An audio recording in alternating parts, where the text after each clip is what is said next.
तारा, अगं काय करतेस? निदान गाणं येत नाही तर तोंड तरी नीट हलव, तेवढं तरी जमेल. नाही जमत मम्मा, मला कर ना आता एक्सेप्ट. मला हे नाही जमत. जे मला जमतं, जे मला आवडतं ते तर तू करूच देत नाहीयेस मला तुझ्या हट्टापायी. मला हे नव्हतं करायचं ग. मला एक क्षेत्र निवडायचं नव्हतं. आपल्या वजे घराण्याचा गाण्याचा वारसा पुढे चालवायचा म्हणून हे सगळं तू माझ्यावर लादत आलीयस फक्त.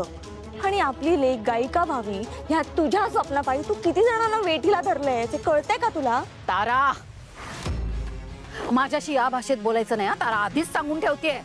अम्मा, मला खरंच कंटाळा आला आता या सगळ्याचा. ओठ हलवायचा, ही ऍक्टिंग करायचा. तिकडे बोर होत होतं म्हणून वाटलं की तुझ्यावर इथे टाइम स्पेंड करता येईल म्हणून आले होते. पण तू तेच करतेस. अगं, माझ्या आवाजाचं सत्य जर सगळ्यांना कळलं ना तर तू नाही मीच वाईट ठरणार आहे. त्यापेक्षा मला जे करायचं ते करू देत ना. नाही करायला मिळणार. निदान ही भैरवी वजे जिवंत असेपर्यंत तुला तुझ्या मनासारखं नाही करू देणार. अम्मा, मी ना हे कायम लक्षात ठेवायचंस. तारा मॅडम, शांत व्हा. आपण रियाज करूयात. सुरू कर सावली. अमृता, अय्यो, तुम्ही का आलात? मला बोलवायचं, मी आले असते. कामच तसं महत्वाचं होतं म्हणून आले. अमृता, मला तुला प्रेशर करायचं नाहीये किंवा तुझ्या मनाविरुद्ध सुद्धा काहीच करायचं नाहीये. पण मी जे काही बोलले तुझ्याशी त्यावर विचार केलायस? कारण माझ्याशी काहीच बोलली नाहीस पुढे त्याबद्दल. आई, मी नेमका काय विचार करू तेच कळत नाहीये. मी या गोष्टीचा कधीच विचार केला नव्हता, करूच शकत नाही. अशी वेळ कधी आयुष्यात येईल असं खरंच वाटलं नव्हतं.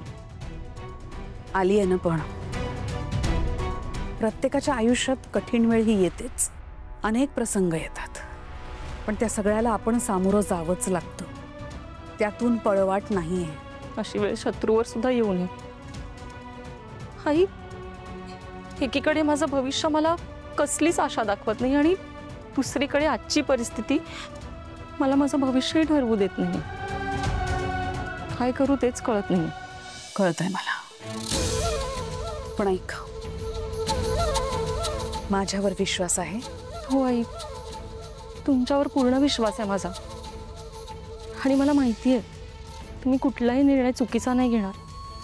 पण तुमच्या शिस्तीची खूप भीती वाटते मला. नको घाबरूस. मी एक सासू म्हणून तुझ्याशी बोलत नाहीये, तुझी आई म्हणून बोलतेय. आणि तुझ्या बाबतीत कुठलाच निर्णय मी चुकीचा घेणार नाही, कधीच नाही. खात्री बाळग. म्हणजे असा कोणता निर्णय घेतला आई तुम्ही? मी तुझं दुसरं लग्न करून द्यायचं ठरवलंय. मुलगा आणि त्याचे घरचे तुला भेटायला येत आहेत. छान साडी नेस, तयार हो आणि लवकर ये खाली. ये.